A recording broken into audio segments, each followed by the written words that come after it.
All right, this just coming into the Situation Room. Your credit and debit cards at risk after a massive security breach has been discovered. All major card brands, possibly millions of people across the country could be affected.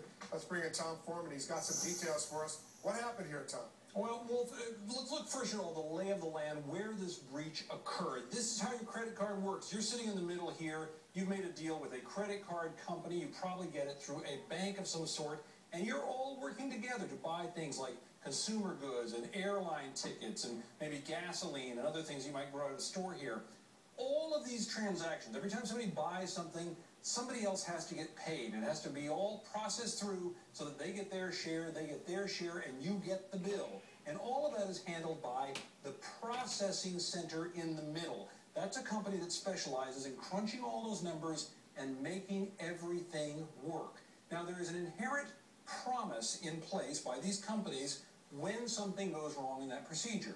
Usually what they say is, look, if something went really, really bad here, and in truth, you ended up getting some kind of false charge from an airline or from a consumer goods place, and it came through this processing center and came to you, what they say is, we'll stop that. You won't have to pay that. We've all had charges that show up on a credit card that don't belong there, and the company, after you talk a little while, often will say, no, you don't have to pay for that. That doesn't matter.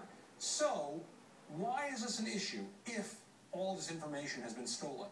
The issue is not that you might get an extra bill on your credit card now, although that could happen with your information being stolen. The processing center in the middle has a tremendous amount of important information about this. It's not about your money right now. It's about the information about you.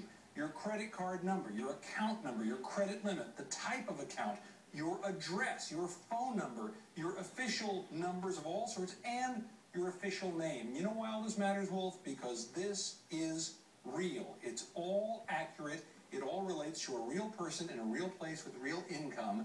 And that's the value of a theft like this. Not that they could rip off your credit card for something else, but because they could take this number, all this information, and they could sell it to other people around the world who want to buy legitimate information. Wholesalers, and when I say wholesalers, these are illegal wholesalers, because what they would do in turn is then they would take that information and they would sell it again. So it's been sold by the person who bought it to a wholesaler, who in turn then sells it to a variety of scam artists who may then take your information to open new accounts and then use those new accounts to buy products which they may resale, and on and on and on this goes. So the truth is, what they've done is they've taken your identity and created a whole bunch of new accounts that you may not know about for quite some time until they're hugely in default and many thousands of dollars are involved.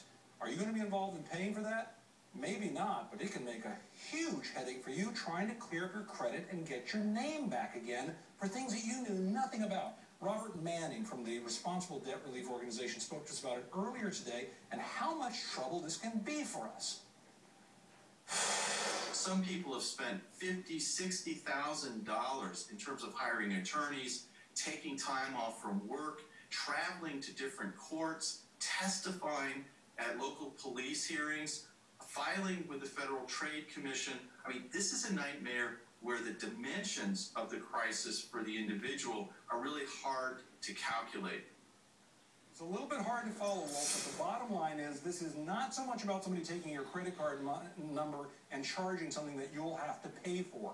It's about them taking your identity and selling it over and over and over again to people who may charge many hundreds of thousands of dollars worth of goods. You may not have to pay for that, but getting your identity back so that you can get a credit card again, so you can get loans, so you can go on with your life, that can be, as he said, a nightmare. Well, it could be terrifying. Here's the question. What are the credit card companies saying about this? What are they doing about it? Well, what they're saying about it is what credit card companies usually say is we will protect the people who are affected by this. We'll deal with this breach. But the trick is this.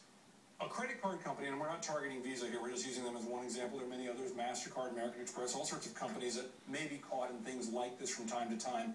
The simple truth is they may protect you up front, Wolf, but once it's gone through this process where your identity has been sold to a wholesaler and to other scam artists around the world, at some point, many banks, many credit card companies may say, hey, that's not us anymore. That's a whole different endeavor, and now you're on your own.